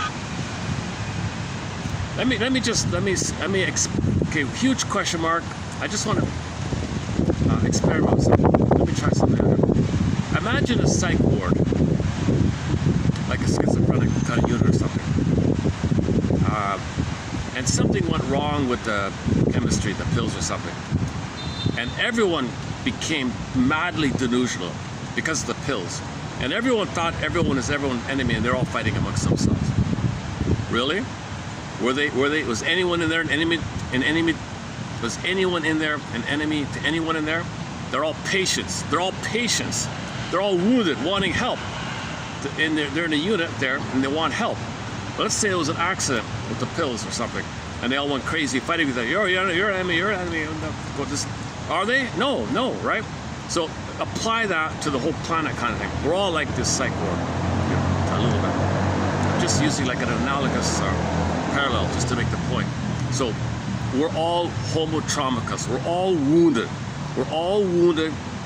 Okay, the earth is kind of like the hospital, like nature is the healer, and we have all this beauty around us, all this skies and things. We've got a lot of beauty around us. Nature can heal us. We're all one family like that. So just analogously, okay, none of these people in the psych ward are enemies to each other.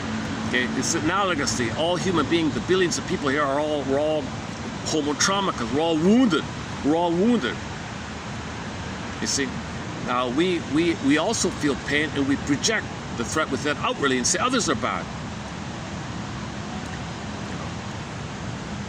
Okay, to be worked on. To be worked on. That's why he named his book like that, right? There are no, like Mr. Whoever said it, there are no only friends you haven't met yet.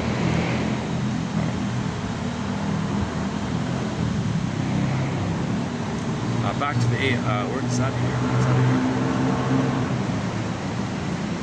Okay, the self system. What's the self system? The healthy, life-affirming, and unique essence of an individual that seeks growth, love, fulfillment, etc. The anti-self system, a hostile inner voice made up of internalized negative feedback, parenting errors, and early childhood rejections. The voice of this anti-self system is the linguistic expression of the anti-self. A therapist would recognize that when a client says, "I'm a failure," they are actually parroting. They're parroting, repeating, they're parroting an ancient thing they heard. Okay, so you want to somehow interrupt this thing, but when you do, that's called self-activation. You're going to feel the anxiety. So breaking the fantasy bond. Okay, clients often form an imaginary connection with abusive. Clients often form an imaginary connection that someone loves them. Okay, but this is toxic. To always be in this infantile place. Therapists view this bond as a toxic safety blanket that adults must shed to find true intimacy. So it's called growing up. But when you grow up, you're going to lose this security blanket. But this security blanket is toxic because you're reliving day by day the rejection. Every day is a reliving of the failure, a reliving of the betrayal. That's stress, toxic stress. Exposing parental interjects. The client must identify where their self-loathing voices come from. Where do these voices come from? Therapists help clients see that the voice does not belong to them. It belongs to their historical caretakers. It belongs to them. Don't put that on me, Brad said. Don't put that on me.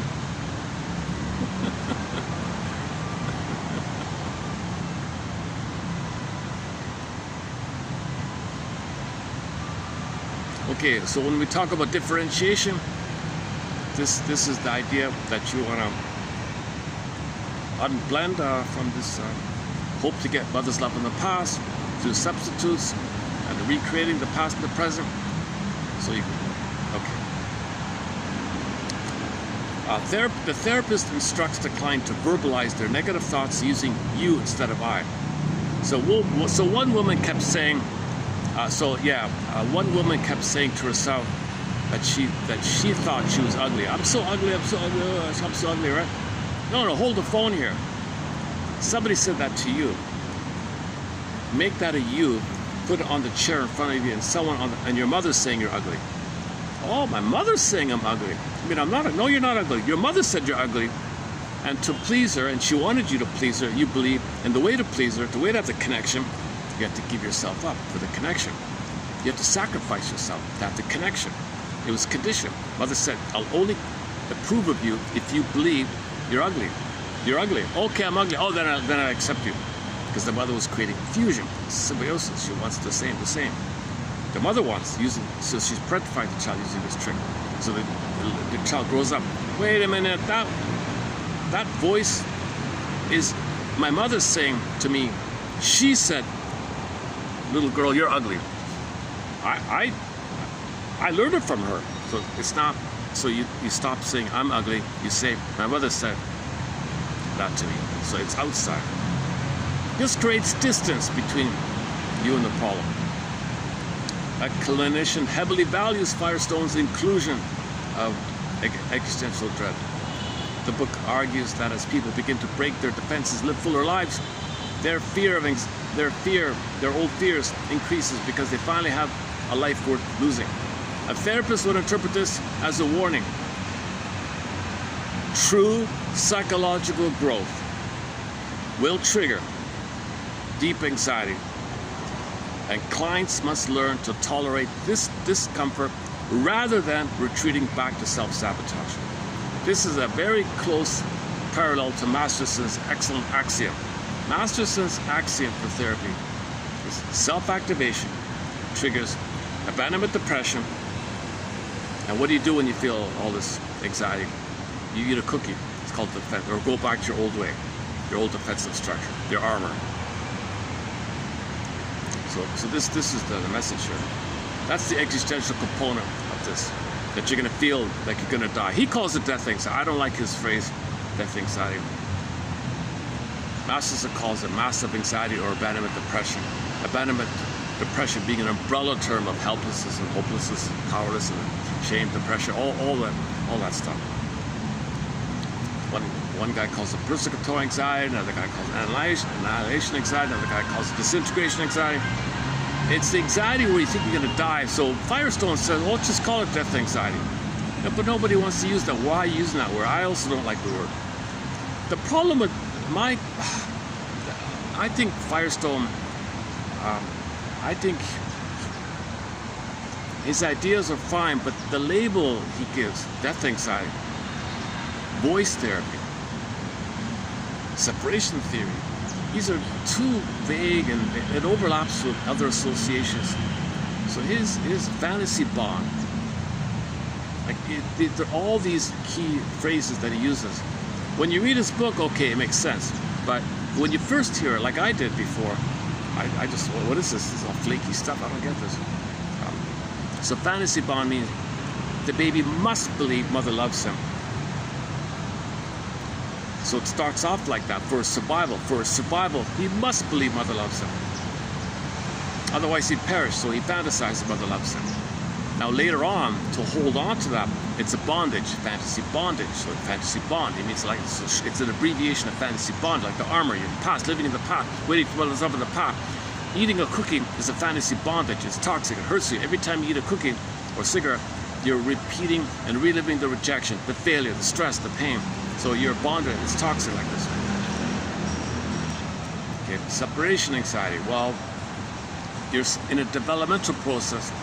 You're going to be born, that's birth anxiety. You're going to leave home, go to school anxiety. So we have a lot of separations, like leaving home, leaving school, leaving a place. Okay, so we have these separation anxieties. So he calls it separation theory. Like how do you separate from the mother when she never loved you? It's huge separation anxiety. So he calls it separation theory. Separation theory, and the technique he calls voice therapy. Voice therapy. Well, that's what we talked about here with the Brad story. So go to the first part of this video to learn about the story of Mr. Brad telling his mother to.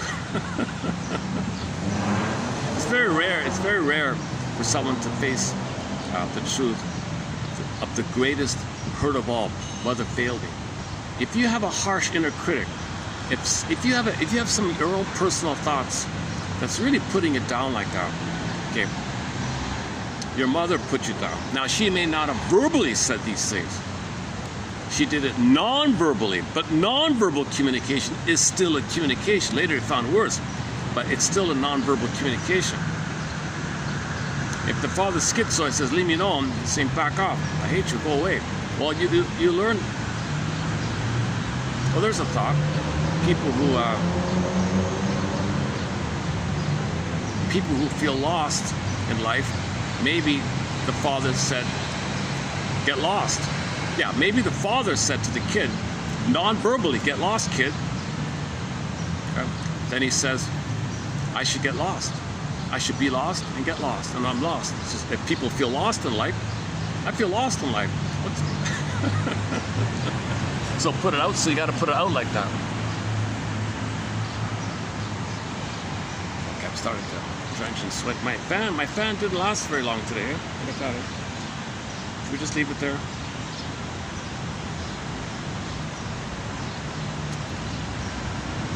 A dramatic and powerful division within the mind that exists to varying degrees within all of us. Acknowledging these two minds is not only crucial to understanding human behavior in general, but also needed for therapy. The anti-libidinal ego, or Fairbairn's internal self-saboteur, produces a cyclical condition, a psychic condition, inner condition, in which natural maturing for the self-system is under attack by yourself. Becomes extremely developed and be yourself with this barrage voice saying you're no good, you're no good. I wouldn't even know you're no good, you're no good. Okay, you don't want Linda Ronstadt's song in your head. You're no good, you're no good, you're no good, right? So I'm just imagining a little kid hiding away in the room, listening to the radio, and every half an hour he hears the song, "You're no good, you're no good." So back off, right? So don't. So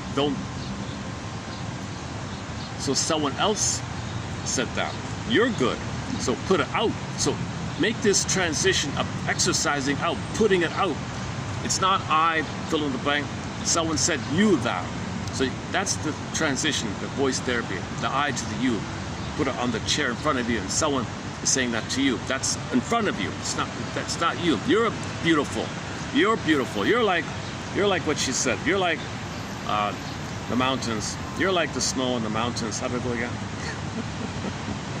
Hang on a second. You're like, where is it?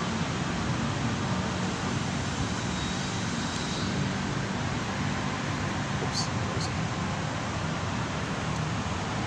Something in me.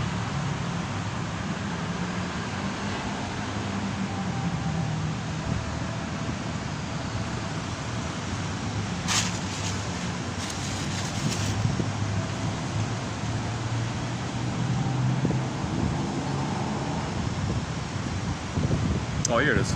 Something in me. So you're like this, like. So ideally, the mother says, "Oh, Jesus Christ. Man, oh man, these ads are annoying, eh?"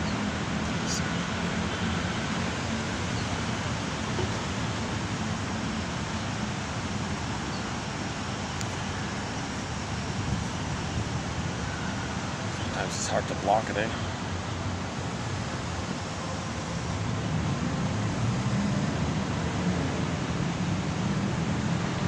So you want the mother to say to the little baby, "Baby, I see how beautiful you are. Something in you knows that it's true." How beautiful, how true. But again, "Baby, I see how beautiful you are. And something in you knows that it's true, how beautiful you are. Like the snow can't hide the grandeur of the mountain. Like the snow can't hide the grandeur of the mountain," right? Snow-capped mountains. Snow-capped mountains. That's the opening lyric to a song by Rick Sanders. I forgot which one. Snow-capped mountains. Something like the snow, like the snow can't hide the grandeur of the mountain, and the rain can't hide the color of the rose. The rain can't hide the color of the rose, right? Just like that, there's a light in you that's shining through more than you'll ever know. Like the night can't hide the sparkle of the starlight, generally speaking, right? And the clouds can't hide the sun's warm, golden glow. There's a light in you that's shining through more than you'll ever know.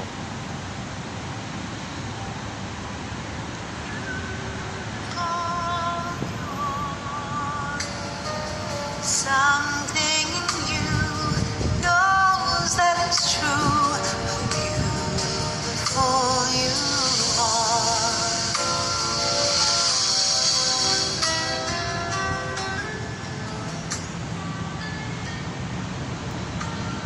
She co-wrote that song with, it says here, Jana Steinfeld, her friend. And we have one of Jana Steinfeld's songs on our soundtrack. I played it like 5 years ago. Which one was it? I forgot. Hang on a second. If I Were Brave, is that the one? It's the one on, it's the live one on stage. Let's see if I can find it. She was actually in Carnegie Hall once. She's like a self-help. Is that it there?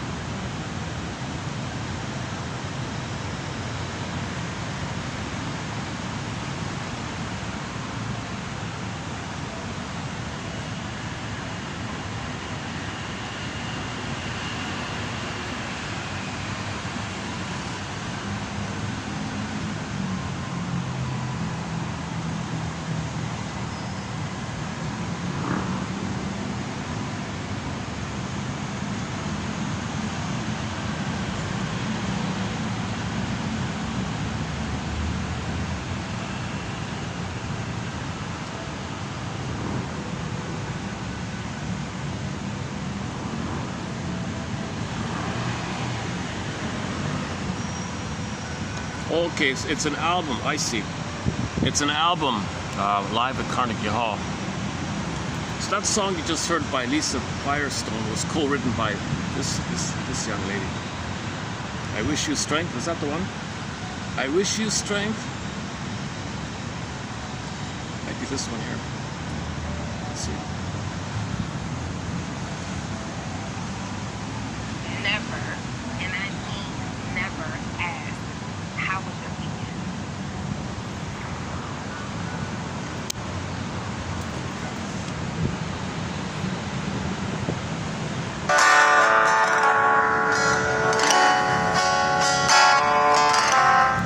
Okay, maybe when this song ends, I'll hit the stop button for today. Okay, submitted for your approval and consideration, should you choose to accept it, is to read the 5 pages we've done here. Just completed. So this completes our 5 video special run on the work of Robert Firestone and Company. It begins with 3031, and then it goes from 3032 to 6. 5 videos all in. Submitted for your approval, okay, is to skim and scam all those quotes, and most importantly is try it out for yourself. Identify what you're saying negatively about yourself. I'm such a beep, right, whatever it is. Okay, and then remove the I and replace it with the you, and identify who's this you? Who's saying that? Who said that to you? Who? Come on. Who? Usually it's the mother or father. Okay, imagine that's on the outside saying that, and you speak back to it. Just to allow yourself the recognition, the conscious recognition that you're okay. Somebody told you that. And then you say to your mother, that's your stuff. What's that? Don't put that on me. You're saying you're a failure. You're saying you're no good. You're saying you're unhappy. You're saying you don't know how to be yourself. You're saying all these things. What about my life? Right? Mother, you should say, I wish you strength. And I'll see you in the next video. Thanks very much. May these quotes ultimately inspire curiosity, empathy, and curiosity, empathy, understanding, and strength.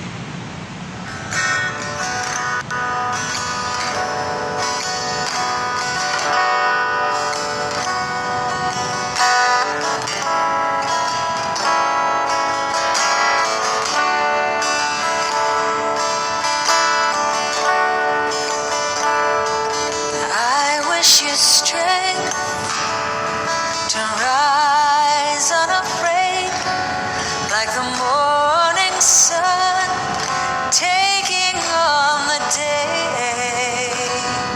Because when you shine, you light up the place. So I wish you strength.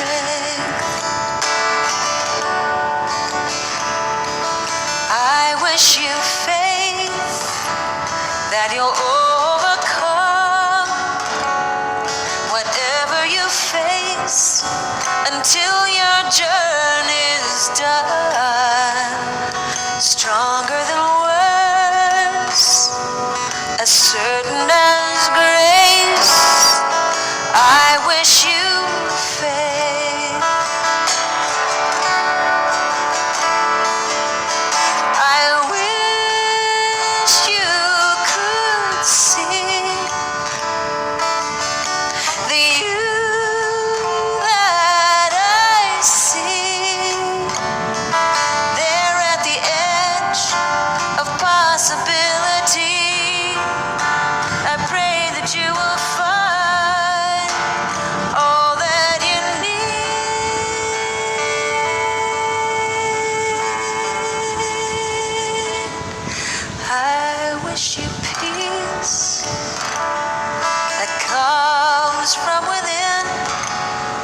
Gentle release of all that might have been, like the stillness that waits between waking and sleep. I wish you peace.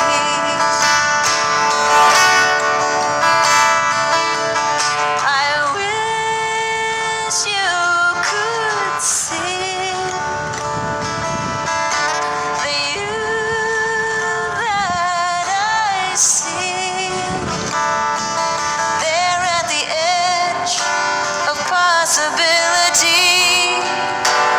pray that you will find all that you need.